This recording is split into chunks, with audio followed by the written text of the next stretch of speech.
Every December, people rush into new goals and resolutions, but without reflection, all they do is repeat last year's patterns with a fresh date at the top of the calendar.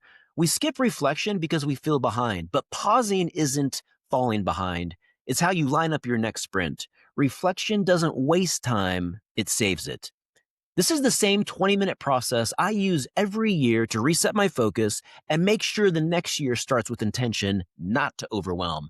So today, Adam and I are walking you through how to perform your own year-end audit, what worked, what didn't, and what's next. Grab a notebook because by the end of this episode, you'll have a clear plan to step confidently into 2026. Adam, how you doing? What is up, Ben? Super excited to be back on another brand new episode of The Pursuit of Progress podcast. Yes, sir. Well, only a few weeks left in 2025, already a quarter century through. And man, I'm excited just to have a few episodes to share with our audience on intentionality with kind of the end of the year. We did one last week that talked a little bit more just about setting up some rocks, some larger sized goals, just some motivation to finish the year with momentum. And today we're kind of talking about a little bit different approach, which is the power of pause. And this is something that actually my girlfriend Courtney right now, she's reading one of Mel Robbins' books and really is enjoying it and might even pick it up and read it afterwards. I forgot what the name of it is. It's the newest one that she came out with, but just want to jump right into this one with you, Ben, and just kind of share first off the power of pause and what Mel Robbins means by this. Mel, she often says, you can't grow if you don't stop.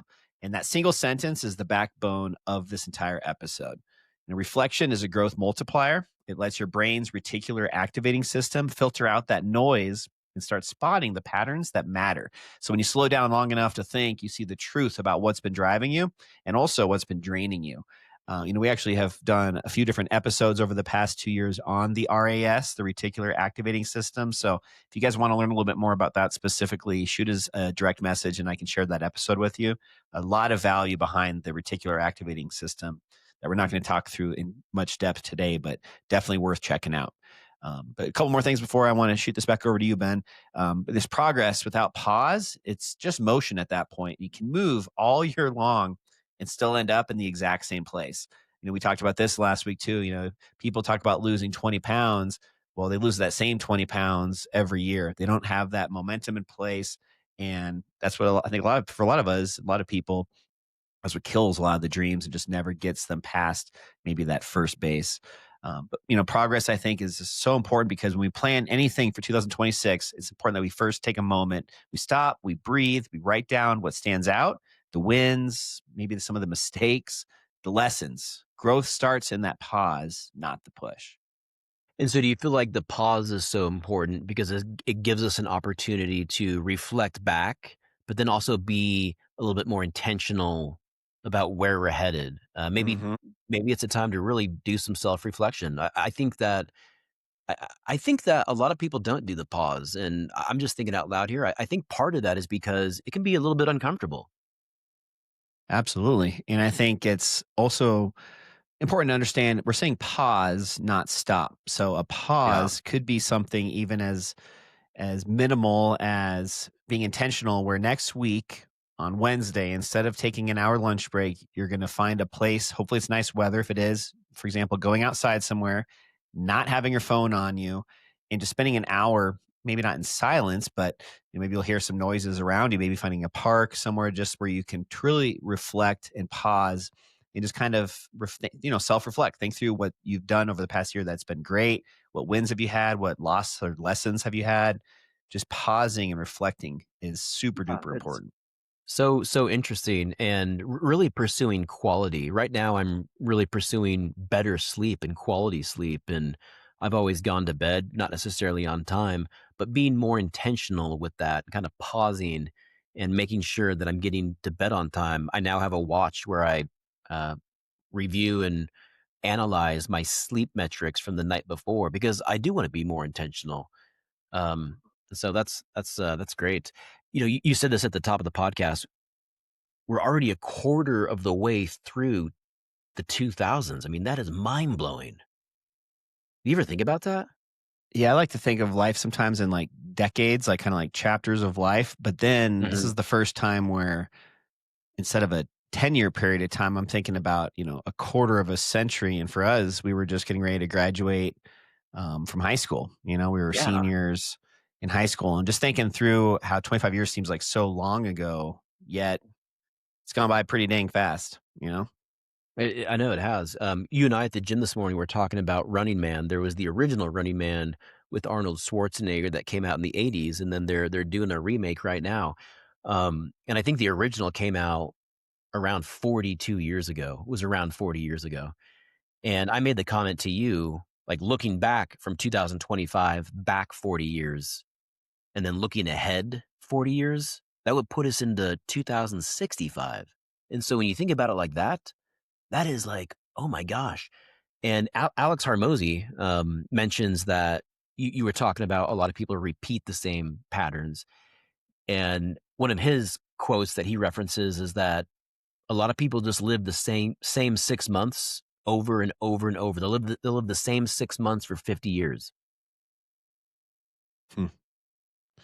Yeah, I'd say the majority of people. I think the older you get, the more comfortable and maybe timid for making legitimate change in your life. It becomes harder and Mhm. harder. And I mean, I totally get that. But I think that's one of the reasons why people just never get out of that rut or out of that comfort zone. And I think Yeah. the more times you've repeated that same 6 months, the harder it eventually becomes to ever make a change. And I think that's why you always have to embrace being uncomfortable. A lot in this world right now is changing. AI, for example, I'm not Mr. Tech. I'm not Mr. Tech literate, but I'm really getting in the habit of using this every single day, even though it does make me uncomfortable and I don't know if I'm using it correctly, because I know that this is the future. And we have to train ourselves to constantly be uncomfortable and kind of welcome that into our life. Otherwise, you do get complacent. You do get stuck. Well, let's go ahead and move on to step number two here.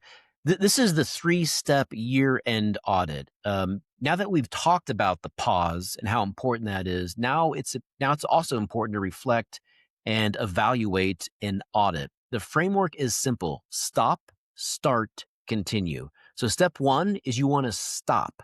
What drained your energy this year? Maybe you said yes too often, scrolled too much, or started your mornings in chaos instead of calm. I've been there for all three of those. Step two, start.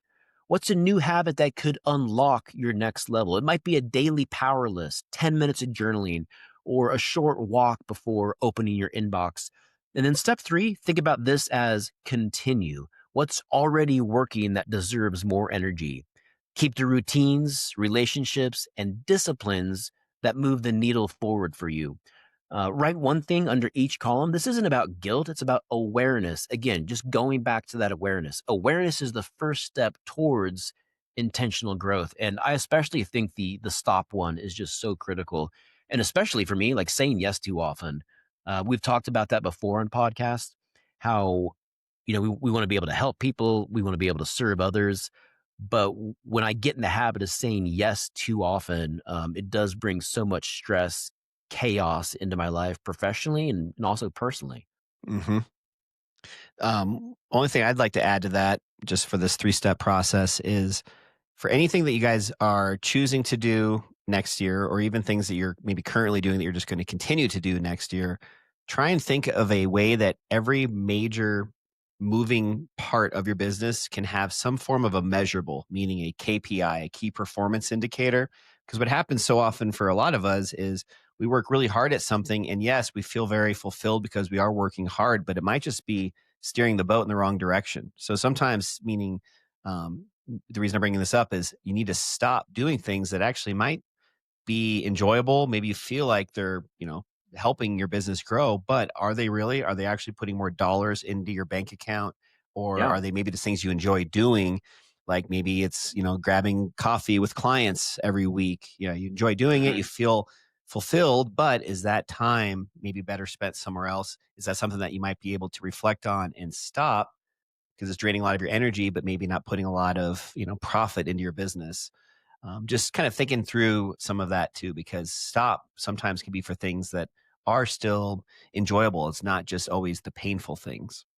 And I know that you've talked about this in the past, but and please correct me if I'm wrong, but you've talked about how important it is to really understand and know what that hourly rate is Hmm. for yourself, because that will then give you some guidance on what are the tasks that you need to do, and if it's below that hourly rate, then those are the tasks, items, chores, what have you, that you should really consider handing off. Definitely. Yep. That's a big one. Yeah, we did that on a couple episodes ago, guys. So if that's kind of speaking your language, maybe an area that you're trying to improve on, just shoot either of us a DM or just scroll back a couple Oh, yeah. episodes. You can find more content on that. Well, let's kind of wrap this whole thing up now with a pretty bow and kind of give it back to you guys. So the third big part of this that we haven't talked about yet is how important it is to turn this insight into actual action. So insight without action, that's just interesting at best.